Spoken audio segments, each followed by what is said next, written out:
Welcome back to the Group Practice Accelerator podcast, brought to you by Polaris Healthcare Partners, where we leverage decades of healthcare and business experience to drive growth and successful group practices just like yours. If you're a healthcare entrepreneur and you're interested in building, scaling, or exiting your group practice, you've found not only the industry's leading resource for business education, but a team of trusted advisors dedicated to helping you achieve and exceed your goals. In short, the team at Polaris creates clarity, confidence, and results. I'm your host, Jamie Falash, and the Group Practice Accelerator podcast is on the air. Well, hey everyone, thanks for joining me today because we're going to be talking about your growth strategy, your where do I want to be and why, and more specifically, your acquisition or de novo strategy. Now, there are plenty of group practice owners we work with who have their growth plan all laid out, and often that involves adding one or maybe two or more locations a year. Great, we love that. But sometimes we talk to owners who only do acquisitions or only do de novos and never really give much consideration to the alternate and particularly to a de novo strategy. And while there are some really different moving parts for both, when we're planning and executing specifically on a de novo strategy, there are some really solid reasons that we want to take a closer look, especially if you haven't been open to it before. So regardless of whether you buy or build, at the end of the day, I think we can all agree the purpose is not only to expand access to care, expand our business, but we want to build wealth. And we all do that for our own reasons, right? And we understand that your growth plan can also include a mix of both of those things. So we want to take some time today and shed some light, not only on buy versus build, but a few overlooked considerations around de novos that might change the way you think about them. And here with me today to help us better understand why a de novo strategy or acquisition strategy could boost your growth plan and help you build more wealth is Polaris's own founder and CEO, Diwakar Sinha. Diwakar, welcome back to the show. Thanks for having me, Jamie. Good to see you. So I know we have a lot to cover here today in a short amount of time, and we're stating the obvious because there are two ways to expand beyond our four walls: acquisition or de novo, that buy versus build that we talk about. So I want to go into some potential advantages, disadvantages of both. For example, acquisition. We know we've got a built-in patient base. We've got a built-in staff. De novo, we've got to start from scratch, new everything. But there's a lot more to it, as we know. So I want owners to think about their acquisition strategy and that why.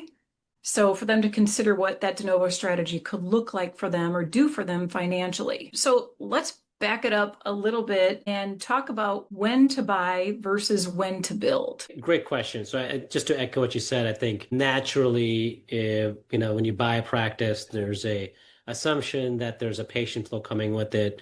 The assumption is there's cash flow coming with it. And in most cases, those are true, right? Because there's successful transactions that are happening out there. And, one of the things people need to be thinking about is when we're buying a practice, and we've said that in our previous podcast, is like, what is your ability to grow that practice from where it is doing today? And that's meaningfully important because you're trying to understand where your return on capital or things like that might be, post-transaction. And Jamie, you talked about building wealth. And then there's also the de novo strategy. So when you do de novos, historically, when people think about de novos, is they might have looked at an acquisition strategy and they can't find a good practice to start up to buy, so they end up starting up in a geography. Without a clear path beyond that, it's more of a reactive process. And what I want our audience members to do is kind of think about it. Both are really good strategies, and I have all the data to kind of think about it. So the key thing to think about when I'll kind of do some math here for our audience members, one reason to think about a de novo versus an acquisition is when you're buying a practice, what is the purchase price? What is the cash flow? And how much are you leveraging? And I'll kind of walk you through a conversation I had with a principal founder of a group. Okay. So they're looking at buying a practice, grossing a value of $2 million in valuation. And the EBITDA of this business was roughly around $300,000 of the business. Also, it's running about a 15% margin, within the business. Pretty healthy, I think, for a general practice. That said, they're buying the practice for, if you think about it, roughly 6.5x. One would say 100% revenue in different markets. That's reasonable, but they're buying for 6.5x in that aspect. Now, if they were to grow the business and continue to go down that path, and let's say their business is worth at X, the day after they close, it's worth $2.7 million. And if they can improve the value, the revenue or EBITDA to $400,000, it's worth at best $3.6 million. Right. Okay. Um, and depending on, let's say the deal is transacting at 9x or 8x, if the deal's at 9x, they're at a 70/30 cash at close, they're only getting 2.5 million of cash at close.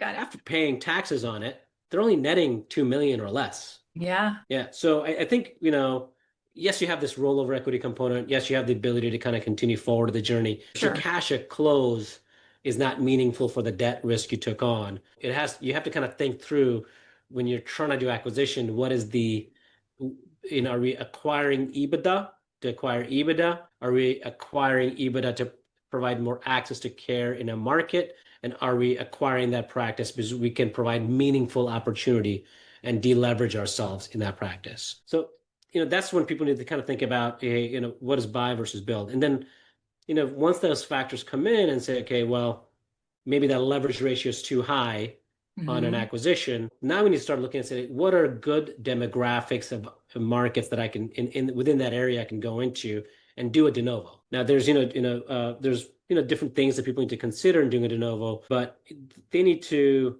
also think about, okay, if I put in $750,000 to $1 million in a de novo, what can my return on capital be there if I can get that business to, a $400,000 to $500,000 EBITDA over 2 to 3 years? Yeah, and you and I were talking through this scenario the other day, and I want you to walk me through, if you could, that financial scenario, the potential behind that de novo that you've chosen in the right demographic. You've got, all those other pieces in place that I want to ask you about a little bit later, so we'll get to that. But walk through that math for our listeners about the potential there and that difference between an acquisition and a de novo. And obviously, if you're choosing the right acquisition, this is a different scenario.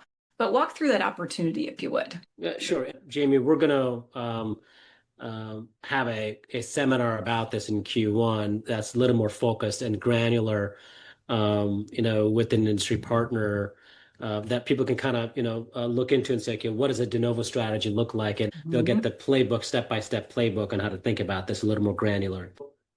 The return on capital on a de novo. So I did the return on capital or potential positives and challenges in doing an acquisition is if you're investing $750,000 to $1 million into a de novo, yes, it doesn't have any cash flow going into it, but there's so many positive variables of designing your own office, building the office you want. And if you can get that practice to a $400,000 to $500,000 in EBITDA over 2 years, 3 years, 5 years. Okay.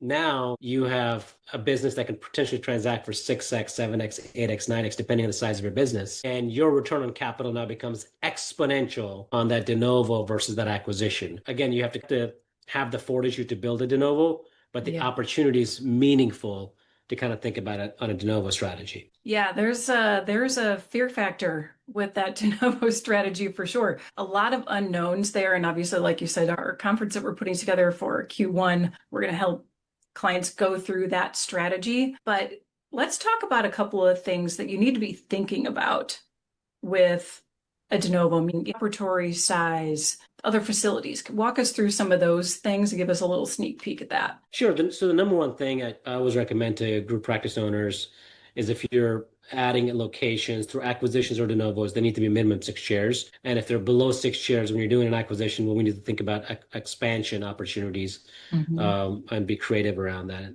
But minimum 6 chairs to 8 chairs is really where you want to be when you're doing a de novo. You're going to spend $750,000, $1 million. You really want to get to a position where you can build a practice that's grossing $2 to $2.5 million with being over reasonably utilized in the practice. So that's one. So the question ends up being, does the demographics support it? And what I always try to tell clients to do is, in a 6 or 8 chair practice, you want to get to about 2,500 minimum, really closer to 3,500 patients per dentist, because now you're in a market that has demand for your provider. And even if the population is not growing in that market, let's say it's only 1% per year, or it's flat, stagnant. When you have competitors coming into that space, you're addressing the competition early on, knowing that even if I go from 3,500 patients per dentist in a ratio down to 2,500 patients per dentist, because competition is moving in on a forward-looking basis, I'm still protected. There's still demand for my providers, my business, my value out there. The next thing to think about is distance from your current facilities. Is it going to be 10 miles, 15 miles, 20 miles? we need to be strategic about where we're setting up these practices and why we're setting up these practices. So the answer could be where my patient's coming from, my outlier patient's coming from. I use them as a baseline to build a de novo. And then also looking at demographics that say, you know what, if I set up a practice in that market, I can get a good provider there. We can provide better access to that community.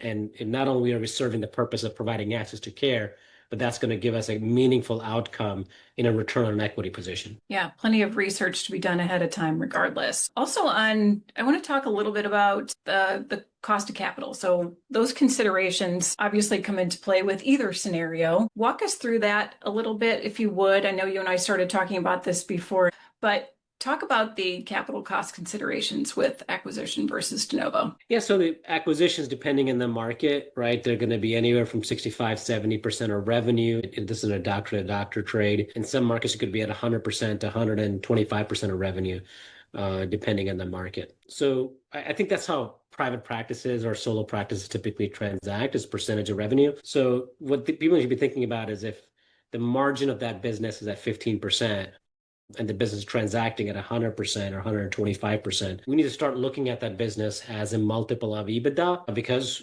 our ability to get our return on capital, especially if, because group practice is going to transact at a multiple of EBITDA, not a percentage of revenue. So as far as acquisitions goes, if you're buying something around 6.5x, the example I used earlier, even if you were to grow it, your return on capital might be 20 to 30% at best. That's a lot of it is going to be on the equity roll, not even going to be cash at closing. Versus if you're doing a de novo, again, using the same examples of $750,000 to $1 million. And again, $750,000 to $1 million is about a 6 to 8 chair practice being set up, not equipped. You might only equip 3 to 4 operatories to get into it. But if you can slowly outfit all 8 operatories out of it, you can build that business to $2.5 million in revenue or greater, get to that $500,000 in EBITDA. Again, that's about 20% EBITDA in that business. Then your return on capital becomes a 4 to 5x, depending on when you transact. So it's a meaningful outcome if you understand the de novo strategy really well.